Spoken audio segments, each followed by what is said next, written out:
السلام عليكم. حنتكلم الليلة عن استخدام جيش البازنجر الكيزاني لمدن ومجتمعات غرب السودان الاجتماعي بطريقة غزرة في حرب الكرامة المهدرة، زي ما حصل في الفاشر، نيالا، الجنينة، بابا نوسة.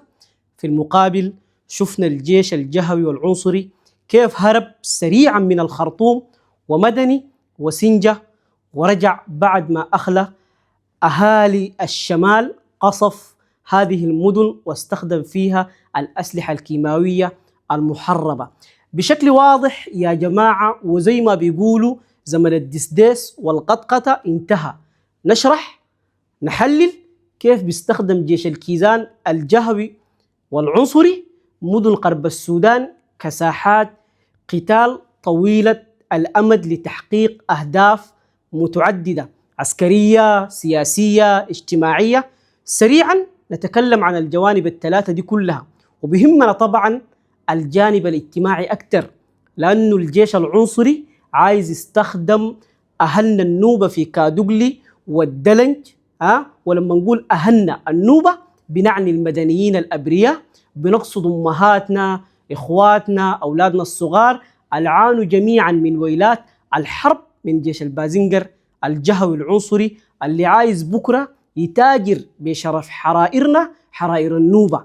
عشان كده مهما يسمعوا، عشان كده مهم يسمعوا الكلام ده شباب النوبة، جنوب كردفان، بنات وأولاد، لأنهم من يدفع ثمن تحويل مناطقهم لساحة حرب ومعارك. يدرك الجيش إنه حيخسرها لأنها أصبحت محاصرة وما عندها إمداد زي الفاشر ونيالا وغيرها. الفاشر اللي كانوا بيقولوا عنها شنب الأسد. طبعا هناك أهداف عسكرية قصيرة المدى للجيش الكيزاني، وهي توظيف واستخدام مدن غرب السودان كساحات قتال. ببساطة القصد يا جماعة استنزاف قوات الدعم السريع وإبقاء أكبر عدد ممكن منها منخرطة في قتال المدن الغربية مثل الفاشر، الجنينة، نيالا وكادوغلي والدلن المرتقبة لأطول فترة زمنية ممكنة، رغم أنهم عارفين أن المدن دي قوات حكومة تأسيس هتحررها. تمام؟ ثانيا حماية الخرطوم والولاية الشمالية، وده عبر منع قوات تأسيس من التفرغ لمهاجمة هذه المناطق الاستراتيجية مرة أخرى من خلال تثبيتهم في جبهات أخرى. يعني ببساطة الناس ديل عايزين الحرب دي بعيدة من مناطقهم ومناطق أهلهم في نهر النيل الشمالية. عشان كده جيش الكيزان ساعي لاستخدام مدن غرب السودان زي كادوغلي والدلن كنقاط استنزاف، وتحويل المدن دي إلى نقاط استهلاك للموارد البشرية والمادية لقوات تأسيس.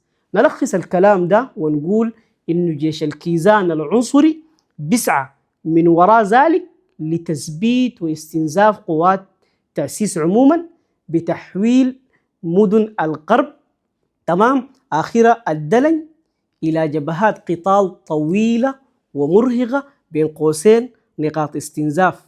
تمام. وطبعا بيهدف بالحاجة دي إلى تقييد حركة القوات دي ومنعها من إعادة تجميع صفوفها وتركيز الهجوم على المناطق الحيوية الأخرى اللي بتقع تحت سيطرة الحركة الإسلامية زي الخرطوم، شمالية، بورسودان.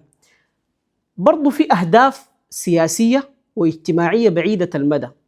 أولا يا جماعة تفكيك النسيج الاجتماعي، وانتم عارفين انه استمرار القتال في مدن متعددة يؤدي إلى تهجير السكان وبيخلق فجوة اجتماعية بين المكونات المحلية، والحاجة دي بتضعف مقاومة، تمام، وحدتنا ضد السلطة المركزية وجيش البازنجر العنصري اللي بيستهدفنا. يا أهلنا النوبة أصحوا لهذا المخطط القذر. انتوا عانيتوا كثير من الجيش الكيزاني العنصري. مذابح خور العفن تقف شاهدة على وحشية وعنصرية الجيش ده. جيش الفلول ده برضو هدف آخر بيتمثل في إنتاج الانقسامات. ده هدف عنده استراتيجي داري يقسمنا، وده بيتم عبر تغذية الصراعات طبعا القبلية والمناطقية، وده اللي حيطبقوا في كادوغلي والدلنج بعد الفاشر والجنينة. واضح إنه جيش البازنجر ده يا جماعة الجهوي العنصري قرر إنه أفضل طريقة للدفاع عن الخرطوم وبورسودان هي إشعال النار في كل ما يحيط بالخرطوم وأم درمان بعيدا، بدلا من مواجهة قوات تحالف تأسيس مباشرة. فضل إنه يحرق كادوغلي والدلن. تمام.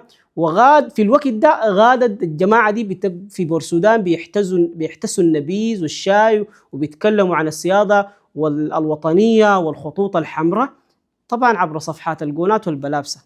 تمام.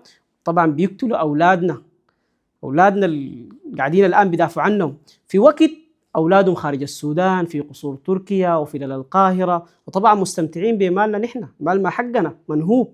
يعني يا جماعة الكيزان تمام بيعتبروا أهلنا النوبة وأمهاتنا وأخواتنا وأطفالنا الصغار الحلوين ديل مجرد أضرار جانبية. يعني حياة أهلنا النوبة هي آخر ما يهم سلطة بورسودان وياسر العطا وعلي كرتي وأسامة عبد الله وكل المجموعة العنصرية اللي أشعلت الحرب دي ولسه مدوراها. حيستخدموا أهلنا النوبة ببساطة كدروع بشرية لاستخدامهم بعدين في نشرات الأخبار، الجزيرة، العربية، الحدث، زي ما عملوا طبعا هناك. ما تنسوا مع أهلنا ناس الفاشر. تمام. سلطة بورسودان طبعا بعد ما يحصل كل شيء هتغلق الباب تمام قدام لجان التحقيق الدولية وتفتح أبواب الجحيم على سكان المدن دي المحاصرة في كادوغلي والدلن وهيتاجروا بهم. الخلاصة يا جماعة، ما يجري في قرب السودان ليس مجرد معارك عسكرية، بل استراتيجية ممنهجة لتفتيت مجتمعاتنا واستقلال المآسي الإنسانية كورقة بتاع الضغط السياسي، والنتيجة طبعا مدن مدمرة، نسيج اجتماعي ممزق، واقع إنساني مأساوي وصعب للغاية.